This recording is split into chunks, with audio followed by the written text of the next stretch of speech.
Hello friends, welcome to my YouTube channel Alka's garden log. और आज की अपनी इस वीडियो में मैं आपके सामने एक बहुत ही खूबसूरत फ्लावरिंग प्लांट को लेके आई हूँ। ये एक रेयर प्लांट होता है, ये एक फ्लावरिंग बुश होती है।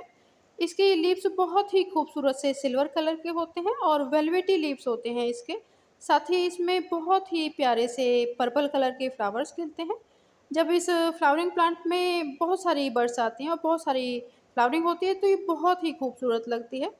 और साथ ही इस प्लांट का जो बॉटेनिकल नेम होता है उसमें इसे ल्यूकोफिलम कहा जाता है। कॉमनली इसके बहुत सारे नेम होते हैं, जैसे टेक्सास रेंजर है, टेक्सास सेज है, टेक्सास रेन सेज है, सेनिजो प्लांट है और बैरोमीटर बुश है। ये एक बुश होती है, फूलों की झाड़ी होती है। और इस प्लांट को बैरोमीटर बुश कहने के पीछे भी एक जानकारी छिपी होती है, वो ये कि ऐसा माना जाता है कि जब इस प्लांट में बर्ड्स वगैरह आती हैं और फ्लावरिंग होती है तो उसके बाद बारिश ज़रूर होगी, ऐसा माना जाता है। इसलिए इसे बैरोमीटर कहा जाता है, क्योंकि बैरोमीटर का जो यंत्र होता है वो बारिश को नापने के लिए यूज़ होता है। तो इसे भी एक तरीके से बारिश का इंडिकेशन माना जाता है इस प्लांट को। जैसे बैरोमीटर से बारिश आने का अंदाज़ा लगाया जाता है, वैसे ही इस प्लांट में फूल खिलने से बारिश आने का अंदाज़ा लगाया जाता है। इसीलिए इसे बैरोमीटर बुश भी कहा जाता है। और फ्रेंड्स, आज की अपनी इस वीडियो में मैं इसी खूबसूरत से बुश की जानकारी और के टिप्स आपके साथ शेयर करने वाली हूँ, तो बने रहिए मेरे साथ इस वीडियो में। अगर सबसे पहले बात करें इस प्लांट के लिए सॉइल की, तो अगर आप इस प्लांट को ग्राउंड में ग्रो करते हैं तो किसी भी तरीके के सॉइल में आप ग्रो कर सकते हैं इसे। ग्राउंड में इसकी जो ऊंचाई है वो 8 से 12 फीट तक आराम से हो जाती है और 6 से 7 फीट का इसका फैलाव होता है। ग्राउंड में ये एक बहुत ही बड़ी सी बुश बन जाती है, बहुत ही बड़ी सी झाड़ी बन जाती है इसकी। और साथ ही अगर आप इसे पॉट में ग्रो करना चाहते हैं तो पॉट में भी बहुत ही आसानी से ये ग्रो हो जाता है। लेकिन पॉट में इसे बहुत ही ज़्यादा सैंडी सॉइल देनी होती है, आपको ऐसी सॉइल देनी होती है जो बहुत ही ज़्यादा वेल ड्रेन्ड हो। जब मैंने इस प्लांट को रिपोर्ट किया था और इसके लिए पॉटिंग सॉइल तैयार की थी तो उसमें मैंने सैंड की मात्रा ज़्यादा ली थी। मैंने 70% सैंडी सॉइल ली थी और 30% कंपोस्ट लिया था। कंपोस्ट में आप कोई भी कंपोस्ट ले सकते हैं, काउडंग मैन्योर ले सकते हैं, वर्मी कंपोस्ट ले सकते हैं या किचन वेस्ट से बना हुआ कंपोस्ट भी आप ऐड कर सकते हैं। तो आप यही रेशियो रखें, 70% सैंडी सॉइल, 30% कंपोस्ट और 1 चम्मच के करीब आप उस सॉइल में फंजीसाइड ऐड कर लें। यही सॉइल एक आइडियल सॉइल होती है सभी टेक्सास रेंजर प्लांट्स के लिए। और अगर बात करें इस प्लांट के लिए वाटरिंग की, तो इस प्लांट को बिल्कुल भी पसंद नहीं है कि इसकी पॉट की सॉइल में ज़रा सा भी पानी खड़ा हो, पानी मिट्टी गीली रहे और पानी रुका रहे, ये इस प्लांट को पसंद नहीं है। तो इसीलिए इस प्लांट को सैंडी सॉइल दी जाती है, थोड़ी सी वेल ड्रेन्ड सॉइल दी जाती है। साथ ही आप ऐसा पॉट सिलेक्ट करें इसके लिए जिसमें अच्छे से ड्रेनेज होल बने हुए हों और टाइम टू टाइम आप ड्रेनेज होल को चेक करते रहें, उन्हें रुकना नहीं चाहिए, किसी भी तरीके से इस प्लांट में पानी खड़ा नहीं होना चाहिए इसकी पॉट की सॉइल में, इस चीज़ का आप ध्यान रखें। और जब भी आप वाटरिंग करें तो इस चीज़ का ध्यान रखें, पहले आप इसके पॉट की सॉइल को कम से कम उसकी 2 इंच की ऊपरी परत आपके पॉट की सॉइल की पहले ड्राई हो जानी चाहिए, उसके बाद ही आप इसमें वाटरिंग करें। ज़्यादा वाटरिंग इस प्लांट को पसंद नहीं है।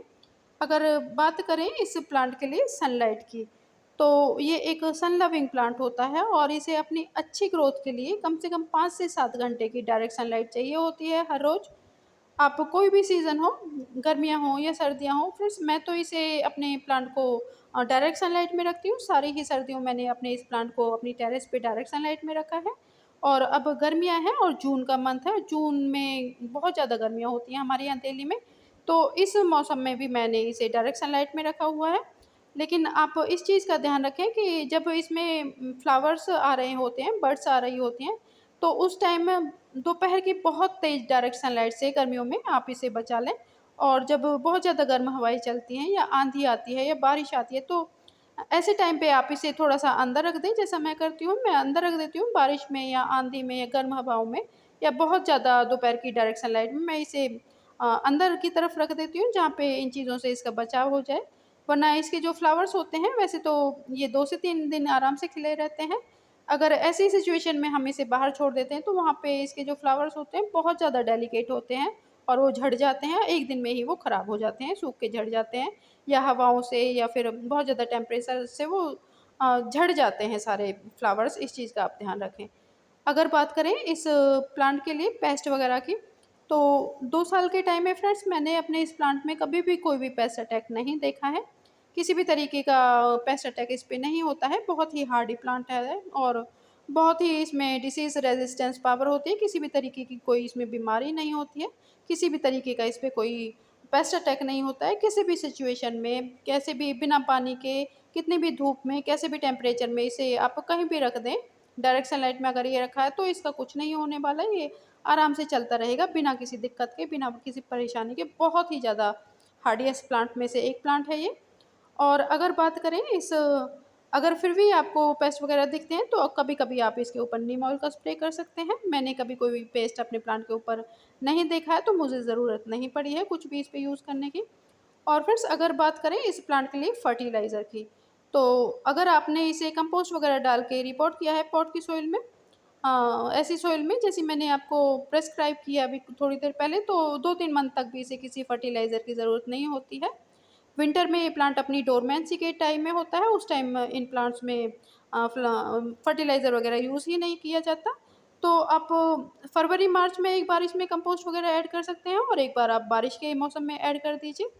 6 से 12 इंच का जो आपका पॉट है, अगर मेरा जो पॉट है वो 6 इंच का है, अगर आपका पॉट 6 से 12 इंच का है तो उसमें आप 2 से 3 मुट्ठी काऊ डंग मैन्योर, वर्मी कंपोस्ट या किचन वेस्ट से बने हुए फर्टिलाइज़र की डाल सकती हैं। इतना ही फर्टिलाइज़र इसके लिए काफ़ी होता है। एक बार आप 2-3 मुट्ठी फरवरी मार्च के मंथ में डाल दें, एक बार बारिश के सीज़न में डाल दें। अगर आपको और थोड़ा-सा एक्स्ट्रा डालना है तो आप कभी-कभी वर्मी कंपोस्ट या काऊ डंग मैन्योर का लिक्विड फर्टिलाइज़र बना के इसमें डाल सकते हैं।